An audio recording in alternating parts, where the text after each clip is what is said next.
Coming up on the Art Marketing Podcast, we're going to be talking about after you've made a sale, is it time to ask for another? A framework you can use to decide if the time is indeed right. And then the tradecraft you can run with it to execute on all of the above. Hey, you made a sale. Congrats. Now, the work begins. I've mentioned before, but there's really only three ways to grow your online art business. We can call this pretty much the tripod of online e-commerce. And I think I've mentioned this before, but I want to revisit it quickly. Number one, get more customers in the door. More customers, new buyer. This is pretty much where everybody focuses all their energy, all their time, all their effort. It's everything. Word of mouth, Facebook ads, going to shows, SEO, email marketing, Instagram posts, all of it. You're all looking for new buyers. New. That's number one. Number two is increasing what we call AOV, the average order value. What's another way to say that? Do you want fries with that? Yes? Great. You just increased your AOV. Nice work. Okay. Number three, and it's what we're going to be talking about today. Number three is getting more orders from your existing customers. And what's the cheapest customer that you can get? The one you already have, right? Is the quote that everybody references in that capacity. So that's what we're going to be talking about. We're going to be talking about getting more orders from your existing customers. Now, if you listen to the last episode, which was number 25, I believe, and it was all about your marketing plan for 2018 and 2019, what did I say in that thing? I said, you go for this sale, you swing the right hook when it's appropriate to do so. Guess what? In my opinion, after you have made the sale, that is a fantastic time, absolutely appropriate to go for another sale, but. So that's where the framework piece comes in. But, everything after the but. So today's episode actually got inspired from a post in our Facebook group, believe it or not. Thurman posted, shout out Thurman, what's up, dude? After I make a sale, this was his question in the Facebook group. After I make a sale, is there anything else I need to do? Now, I read that and immediately I picked up exactly what it was that Sherman thought he was asking. And the answer for Sherman was, we have this like print on demand service. So if you get an order, the order comes in, you get paid, the printer gets paid, the printer gets all the information, and the order goes off automatically to the customer. You don't have to do anything else. And that's what Thurman was asking. So the answer to that question is no, Thurman, you don't have to do anything else. But what I read though was a bit different. I read immediately, after you've made the sale, is the work done? Are you done? Do you go chasing another one? And I was like, nope, you are not done. What? And I could just picture Thurman and I are having this imaginary discussion. What? I thought I just made a sale. That's the touchdown, right? I won. The game's over. And the answer to that is no, you have not won. You're just getting started. Well, you got a sale. That's good. But you got to get on your horse and get going. You're just getting started. So I started hammering out my response to Thurman and the rest of the Facebook group. And I thought, you know what? This is a good podcast episode. I haven't recorded this one yet. I don't know why I haven't. I need to. There's parts of it in some of the other playbooks, but this is sort of a new spin on it. So I want to get it going and record it. So a little context, very, very short amount. I rant all the time about attention. I rant all the time about marketing all year long and consistently. I rant, yes, but I also eat my own dog food. I'm right down in the trenches myself, shovel in hand, Lucky Strike, deathly pursed in my lips. I'm digging. It's what I do all year long. It's like, what do you think this podcast is, right? It's marketing and it's doing so consistently. So anybody down in those trenches with us, they quickly realize just how doggone hard it is to find customers. It's hard. It is work. It takes energy. Marketing can be a pain. It's difficult. So I think it's important to take a moment to both realize that and appreciate that, certainly to be thankful for that. Customers are absolutely great things, and we go to great lengths to get them. So I think once you know that, I think you get your mind sort of in the right spot to think through how important this work after the fact, after you get the sale is. It's just a big deal. So let's get into the framework. So you just made a sale, absolutely fantastic. The next question becomes, how do you know whether or not to ask for an additional sale? What is the timing on something like that? Do you always ask? Is it always appropriate? When is it not appropriate? Thankfully, I've got the framework for this. It's very simple, but succinctly, let me go through it succinctly and then we break down and get into the tradecraft. So you get a sale, they get an order, The order shows up at their house. You contact them after the fact. You determine if the experience was a good one. If it was, you ask for another sale. That's the long and the short of it, but let's break down the various different pieces of this. Now, quick disclaimer. This framework will need to be adjusted to taste, a little bit more salt, a little bit more pepper for your particular art and situation. Some of you are selling originals, some of you are just selling prints, some combinations thereof, sculptures, crafts, whatever, who's listening that you might do. You kind of just have to adjust it to taste. So take what I did and by all means, shoehorn it into your operation. So yeah, it's like, I'm going to give you the skeleton, you put the skin and bones on it as you see fit. So let's just say John bought some art from Thurman. So John bought some art from Thurman. His art has now been delivered. Let's pick the story up there. So when do you follow up, right? The hope here in this situation is that your art has been delivered in fantastic condition. It was promptly uncrated or unboxed and now hangs proudly in its designated location that your buyer has envisioned for the particular piece. Now, obviously, that's not going to be the case in every situation, right? But you do the best you can, and that's what you're hoping for. And so there's a number of different levers, but that is the ideal situation, that the order went through, all the shipping, everything else, it's arrived at their doorstep. They unboxed it, opened it, the experience has been awesome, and they hung it up on the wall. After that's done, that is the ideal time to follow up. So you try to aim for that window as best you can. You're not always going to nail it, but that's what it is. So after that's all said and done, you're going to follow up with an email. And the importance of this is that you need everything that you, the artist, are responsible for to be done with and be completed. The transaction is utterly, totally incomplete, right? It's like it's shipped. You have no more responsibility. There's no more customer service. There's no more anything else because that sets a certain expectation.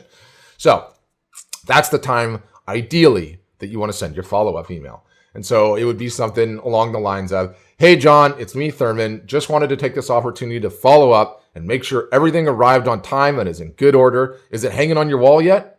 Thanks so much for your business, Thurman. Something along those lines, right? So once that comes in, you're in good shape. You send that. So the real teeth of the framework gets applied when you get to the response portion, right? And so this is when you get the email back. So let's just say, hey, Thurman, it's me, John. Thanks for following up. As it turns out, blank, right? So that would be the normal response that you would potentially get. John would write you back and say, as it turns out, the experience was blank. So what normally happens in this situation is you're going to get one of three responses. And here's where the framework comes in particularly handy. The responses will either be negative, neutral, or positive. In the negative, perhaps it's a shipping issue, something else. They don't like it. The frame was cheap. Something was broken. Who knows what it could be? A myriad of situations, right? But if there was something about a negative experience, then obviously you've got a leaky boat. Your boat is leaking. You need to plug the hole. You've got a fire. Put out the fire. Do the best that you can. Put on your customer service hat and get that thing sorted. Learn from it. Fix it so it never happens again. Move on. It's not about the negative response. But obviously, in that capacity, your job is to put out the fire and or plug the leaky boat, whatever analogy you want to use. And you're obviously not going to be asking for the sale after the fact, right? So what happens if the response is neutral? If it's neutral, in this situation, it's critical that you get the feedback from them, obviously.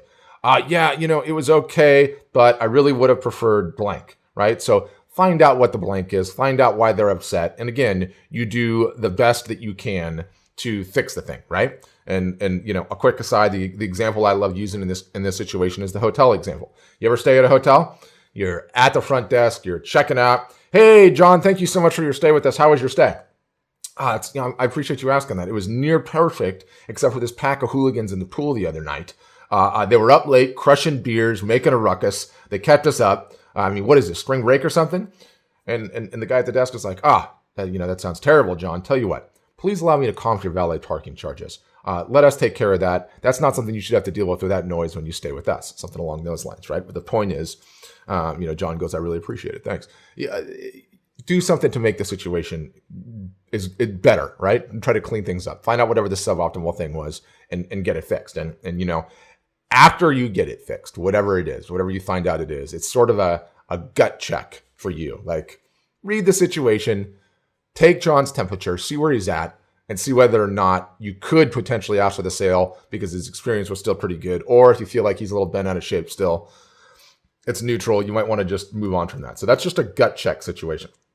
Now, let's talk about the good one, the positive situation. So if it's positive, we are definitely going for an ask. So they emailed back and they're in love with the piece. They're fired up. Thank you so much, Thurman. You were the bomb. I knew I am. What's up? So now is the time to ask. Now is the time to go for the right hook. Now is the time to ask for another sale. Now the response to this has some extreme nuance to it. So I want you to pay attention. But let me unpack it a bit, and then I'll go into the tradecraft after the fact. And I got a sample. I'm actually going to read this right from the Facebook post because I kind of liked it when I came up with it. So I would say, let's just say, for example, if I'm Thurman, I'm writing him. Hey, John, really pleased to hear that you're happy with the piece and it looks great on your wall. As a way of saying thank you for being a customer, what I always like to do is offer a coupon code. That way, if you ever wanted to produce or purchase any additional work, you can use it. So take 20% off store-wide for the next 2 months. Use coupon code that Thurman is the bomb. No pressure at all, right? Just something I like to do to say thanks and to let you know how much I appreciate having you as a customer. I'll send you an email reminder before it expires, so don't worry, Thurman. Enjoy your new piece and thank you again for the business. So I would use some language like that along those lines, and there is actually some tradecraft in there that I want to break down. So let me kind of go over that and unpack it. Number one is the expiration, and the expiration is in there, right? We always have to have scarcity in our offers. But the expiration is for 2 months. Why did I pick that? That sounds crazy. That's like a really long time. It is. It is a long time, and it's intentional. I like to give the 2 months for a reason, because what we're looking for, the science to this is ideally for John to have his ego stroked and validated a little bit. And let me explain.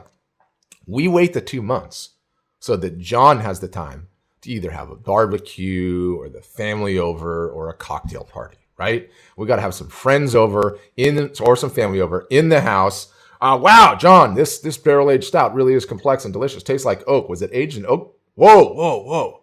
Forget the beer. I didn't see that. Look at that new piece on your wall. Man, that thing is beautiful. John goes, yeah, it is. It's this local artist, Thurman. He's my boy now. We've actually got a pretty good relationship. Amazing piece, isn't it? So that is the moment, ideally, that we're hoping takes place. Some sort of situation where it's on the wall and somebody comes over and says, oh, you have such incredible artistic taste. Wow, that thing's amazing. They get complimented on it. And ideally, that's what happens. That's what we're waiting for in the 2 month window. Or, the other thing, if he doesn't have any friends or he lives in the middle of nowhere, maybe he's looked at it enough that he's like, this thing is just so amazing. It's brightening up my entire day. But that's why I like to push it out for 2 months, because you want them to really, really have an incredible experience, incredible visceral experience. And by the way, you're sending the coupon code right away. So if he's like, oh my gosh, this is amazing, I got to jump again with this deal, he can go right away. But you set yourself a little room, right? You set yourself a little room to roam. Now, number two is the part where you let them know you will follow up. Now, remember in the letter, I was like, hey, don't worry about it. I'll email you closer as it gets time to expire, right? You want to be very non-pushy in this thing. You want to let them know, oh, no problem, I'll email you again. And it's great putting that in there because, this transaction's happened. They're positive. This email is going to be opened. They're fired up about things. So it's a great time to throw that in there, because what it does is it gives you permission to email them again when the expiration comes. Now, you wouldn't necessarily need the permission, but it's just a nice little way to carve it out. And it's a nice little way to just kind of plant a little marker in their mind where they don't necessarily have to worry about it. They can go on about their life. Hopefully they have that barbecue, that cocktail party. Somebody fluffs their ego. Next thing you know, there's 2 weeks to go. The coupon code's about to expire. Boom. Thurman emails John again. Just wanted to let you know, the coupon code expires in 2 weeks. No pressure. Hope you're loving that art on your wall. And there it is. You got it. So, a lot of moving pieces there, but it's pretty easy when you break it down and you take a look at it. Now, a bonus that I do want to add, and I love a bonus. Who doesn't love a bonus? If asking for the sale does not feel right, that's totally okay. If you don't want to do that for whatever reason, or circumstantially something, this person's not going to buy, they're not going to buy, whatever the case may be, the important thing to remember in this situation is you're still on the golf course, okay? So if you don't want to go for the sale, throw the driver back in the bag and pull out the 9-iron. What you do is you just say, hey, I would love, hey, John, Thank you. So I'm so glad to hear you're thrilled with the piece. Hey, do you know one thing that I would love to see? You have such discerning taste. Obviously, you bought my art. Do you think you could take a picture of it hanging on your wall? And you can mix up the language to your taste. But what I'm looking for here is either them, a selfie of them. Ideally, it's their face. A selfie of them with the art in the background, or they just take a couple of pictures of it hanging on the wall. And you could just, I always love seeing where my customers hang the art, where it's eventually can live. Could you take a couple of photos? Because now you're going to get some marketing fodder out of it, right? You've got some stuff for your Instagram account. You got some stuff for your Facebook page. You could potentially ask them for a testimonial. It's out of the scope of this one. But then you've got a photo of the art hanging on the wall from a real human being, and you mix in the testimonial. I mean, that's just some good, clean living right there. It just works 100% of the time it's tried. So there you have it. And it does sound like a lot, sort of, but it's actually really, really easy to do, and especially really, really easy to do if you're just getting started, you're just getting going. You're making sales somewhat sporadically. I mean, obviously, if you're selling 50 pieces a month, it's going to be a little bit harder. But doggone it, if you're selling 50 pieces a month, you could pay an intern. Get some help and do it. So it takes a bit of time, but I assure you, you are spending it in as high value an area as you could possibly imagine. And the other thing that I would mention is that opening up, which so many artists don't do, opening up this personal line of communication where you're sending them an email back and forth. And don't get me wrong, this can be done with a phone call, and it can be done with a postcard as well, if that's how you prefer to roll. But it opens up an opportunity for conversation and for them to get to know you a little bit better on a personal level. They feel like they have this relationship because you're in this business for life. This is the long game for you. You never know when they might be back. It might be years. And while you don't know whether they're ever going to come back and buy art again, what you do know is that engaging in this type of email back and forth will increase those chances. It really just does. So summing it all up, after the sale is when the real work begins. You got to follow up, run the framework, and then realize and appreciate how tough it is to get a customer. And then you got to work harder for the one that you do get to see if you can't get more order volume out of them. So I think it's a powerful lesson inspired by a Facebook post, but fired up to record that and hope you guys put it into practice. Now, before I go, I have an ask myself.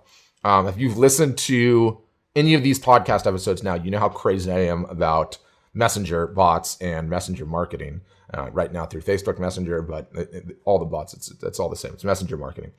And I want all of you to not just be aware but start to kind of taste what's possible with bots. So I want you to come check out the Art Storefronts bot. I've created a new kind of podcast section in there that I think you will find really slick. It will sort of open your mind to some of the possibilities of what you can do. In addition to that, we've got some artist bots that we've been working on that I can show you in action. Some of the ways you can send a pricing list and gather email addresses, and it's a really cool experience. I think you guys will get a tremendous amount of value.